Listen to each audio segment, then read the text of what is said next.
প্রতীক বরাদ্দ নির্বাচনী প্রক্রিয়ার একটা অবিচ্ছেদ্য অংশ।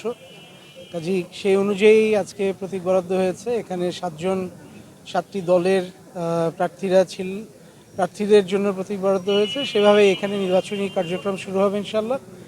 এবং রিটার্নিং অফিসার সাহেবের পক্ষ থেকে এখানে আমাদের জেলা প্রশাসক সাহেব সবাইকে নির্বাচন আচরণবিধি ইত্যাদি সম্পর্কে অবহিত করেছেন, আমাদেরকে পোস্টাল ব্যালট সম্পর্কে অবহিত করেছেন এবং আগামীকাল থেকে যে নির্বাচনের প্রচারণা শুরু হবে সেটা সম্পর্কে অবহিত করেছেন।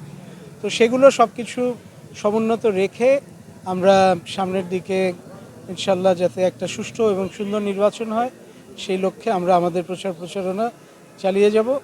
আমরা বিশ্বাস করি যে একটা সুন্দর নির্বাচন পঞ্চগড়ের প্রশাসন আমাদের সবাইকে দেওয়ার জন্য চেষ্টা করবেন ইনশাল্লাহ।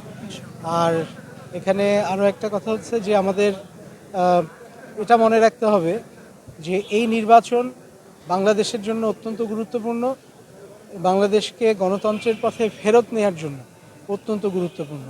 কাজেই আমাদের সকলকে সমবেতভাবে চেষ্টা করতে হবে বাংলাদেশ গণতন্ত্রের পথে উত্তরণের এই যে একটা অত্যন্ত গুরুত্বপূর্ণ পদক্ষেপের দিকে আমরা এগিয়ে যাচ্ছি সেটা যাতে সুষ্ঠুভাবে সম্পন্ন হয় সেজন্য আমাদেরকে সর্বরকমভাবে সতর্ক থাকতে হবে এবং এর বিরুদ্ধে যে কোনো রকম দুরভিসন্ধি বা ষড়যন্ত্রকে রুখে দেওয়ার জন্য প্রস্তুত থাকতে হবে।